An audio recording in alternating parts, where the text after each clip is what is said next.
दोस्तों, जैसा कि आप सबने कहा था कि हमें कास्टिंग के क्वेश्चनों की भी थोड़ी-सी तैयारी करवा दी जाए, तो इस सेट में मैंने कुछ क्वेश्चन हैं वो कास्टिंग से रिलेटेड डाले हैं। जिस तरह के क्वेश्चन आए थे वो, तो पहला क्वेश्चन है ऑक्सी एसिटिलीन वेल्डिंग प्रक्रिया में धातु को गर्म करने के लिए कितने तापमान की आवश्यकता होती है? तो इसका राइट आंसर 3300 डिग्री सेल्सियस है। नेक्स्ट का हमारा क्वेश्चन है आर्क वेल्डन में किस प्रकार के ट्रांसफार्मर का उपयोग है वो किया जाता है? स्टेप डाउन, तो स्टेप डाउन ट्रांसफार्मर का इसमें यूज होता है। राइट आंसर है नंबर 1 का। नेक्स्ट का हमारा क्वेश्चन है गैस धातु आर्क वेल्डन खालिस्तान को संदर्भित करता है, तो मिग वेल्डन को ये संदर्भित करता है। इसका भी 1 नंबर का आंसर रहेगा। जो आर्क वेल्डन है वो मिग वेल्डन को ही संदर्भित करता है। नेक्स्ट का क्वेश्चन है नोबेक मोल्डिंग प्रक्रिया में बाइंडर के सख्त होने की रासायनिक प्रक्रिया तब शुरू होती है जब बी इसका राइट आंसर रहेगा रेत को मिश्रण से बाहर निकाला जाता है, उस दौरान ये प्रक्रिया हमारी। ये क्वेश्चन पिछली बार गलत हुआ था। मारुति को पहला ISO 40,000 प्रमाण पत्र कब मिला था? तो 1999 इसका करेक्ट जवाब है। वो किसी वजह से वीडियो के अंदर गलत बताया गया था, इस क्वेश्चन को मैंने रिपीट किया और 2008 में ये मानेसर को प्राप्त हुआ था इसी का प्रमाण पत्र ISO का। तो ये आंसर अपना ठीक कर लेना। रेमिंग की डिग्री या तीव्रता बढ़ती है तो क्या होता है? थोक गंतव्य बढ़ता है। थोक गंतव्य कम होता है तो थोक गंतव्य इसके अंदर बढ़ता है। ए इसका राइट आंसर रहेगा। ये सब कास्टिंग शॉप से जुड़े हुए हैं, मोल्डिंग से आधारित क्वेश्चन है। नेक्स्ट क्वेश्चन है प्लास्टर मोल्डिंग प्रक्रिया का उपयोग करके बैंकिंग मोल्ड के लिए उपयोग किए जाने वाले तापमान की सीमा हमें इसमें बतानी है कि कितनी होती है? 50 से 100, 80 से 120, 120 से 260। तो इसका राइट आंसर है 120 डिग्री से 260 degree. C is the right answer.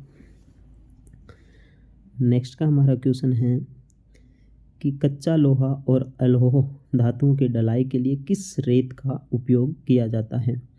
तो सबसे ज़्यादा तो रेत से होती है, इसका बी राइट आंसर रहेगा प्राकृतिक रेत। हाँ, रेत कास्टिंग को सैंड कास्टिंग बोलते हैं। तो सैंड कास्टिंग बहुत ज़्यादा यूजेस होता है। सैंड कास्टिंग का कास्टिंग के अंदर किस रेत का उपयोग लोह और अलोह मिश्र धातु बनाने के लिए किया जाता है? तो इसमें सिंथेटिक रेत आएगा, बी इसका आंसर रहेगा। रेत से मिलते जुलते हुए पिछली बार सेट के अंदर 2-3-4 एक सेट के अंदर क्वेश्चन देखे भी गए थे। तो ये सैंड कास्टिंग की प्रक्रिया होती है। डाई तापमान को बनाए रखने के लिए शीतलन के निम्नलिखित में से किस तरीके का उपयोग किया जाता है? तो शीतलन मैंने ठंडा करने के लिए, तो यहाँ पे जल चैनलों का शीतलन, ये राइट आंसर इसका सी है। जल चैनलों का यूज किया जाता है डाई को गर्म से ठंडा करने के लिए। नेक्स्ट का हमारा जो क्वेश्चन है वो है हॉट चैम्बर डाई कास्टिंग प्रक्रिया में गुहा में तरल धातु को पंप करने के लिए निम्नलिखित में से किस भाग का उपयोग किया जाता है? तो इसका आंसर डी रहेगा। मैं बता देता हूँ, गुजनेक जो पंपिंग करती है ना, गुहा में धातु को पंप कराती है, वो गुजनेक का काम होता है। इसको आप चित्र के माध्यम से भी देख सकते हैं। निम्नलिखित में से कौन सी सामग्री हॉट चैम्बर डाई कास्टिंग प्रक्रिया द्वारा ढलाई के लिए उपयुक्त नहीं है, जिसको हम ढालने में आसानी नहीं होते? तो इसका सी आंसर रहेगा aluminium. Hot chamber die casting प्रक्रिया द्वारा हम एल्युमिनियम को इसमें नहीं डाल सकते। ये कास्टिंग से मिलते जुलते, इनसे मिलते जुलते ही समथिंग आए थे, कि यही नहीं कहूँगा कि यही आए थे, इनमें से कुछ क्वेश्चन आए थे। एयर कूल्ड आईसी इंजनों के लिए सिलेंडर और सिलेंडर हेड किस तकनीक का उपयोग करके बनाए जाते हैं? तो इसमें सेल मोल्डिंग आएगा। सेल मोल्डिंग की तकनीक के द्वारा कूल्ड आईसी इंजन और सिलेंडर बनाए जाते हैं। निम्नलिखित में से कौन सा कथन सत्य है? इनमें से हमें सत्य कथन है वो बताना है। नीचे कुछ कास्टिंग का आकार सामूहिक हो सकता है, कास्टिंग का आकार सीमित नहीं है, सेल मोल्डिंग द्वारा प्राप्त कास्टिंग का आकार सीमित है, या निम्नलिखित में से कोई भी नहीं। तो हमारा इसका आंसर रहेगा कि सेल मोल्डिंग द्वारा प्राप्त कास्टिंग का आकार सीमित नहीं है। निम्नलिखित में से किस प्रेशर डाई कास्टिंग की सीमाओं में नहीं गिना जाता है। प्रेशर डाई की सीमाओं में किसको नहीं गिना जाता? तो कम पैमाने पर उत्पादन, ये इसका वो है आंसर है। इसको हम नहीं गिन सकते क्योंकि प्रेशर डाई से हमें उच्च पैमाने पर उत्पादन होता है।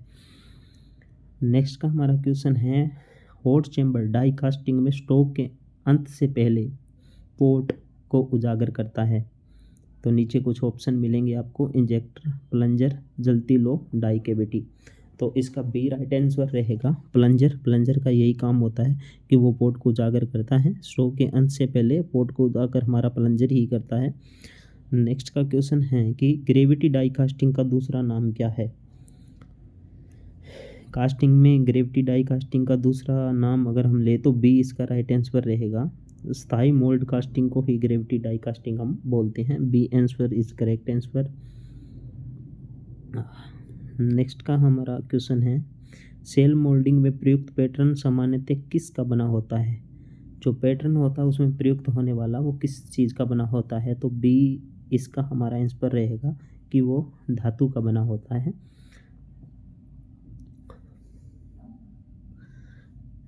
नेक्स्ट के क्वेश्चन में जाएंगे। तो मैंने इसमें बताया था कि कंपनी की पहली कार थी वो क्या थी और इसका प्राइस क्या था। एक बार ये प्राइस का क्वेश्चन गलत हो गया था, मैंने पिछली साल की जो वीडियो बनाई है इसमें, तो इससे आप उसको अच्छे से याद कर सकते हो कि मारुति 800 जो हमारी पहली कंपनी की कार थी उसका 47,500 रुपये प्राइस था।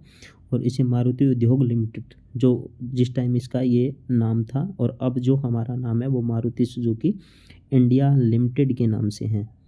ठीक है, तो ये हमारी पहली कार के बारे में मैंने कुछ डाला है थोड़ा कि अगर कुछ गलत हुआ हो तो वो।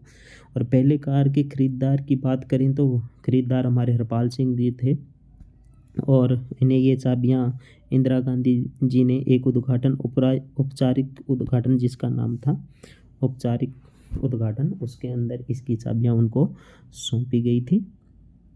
और हरपाल सिंह जी ने मरते दम तक ये कार अपने पास रखी थी। और अभी तक की बात करें तो ये मारुति के अंडर में ये कार है अभी तक।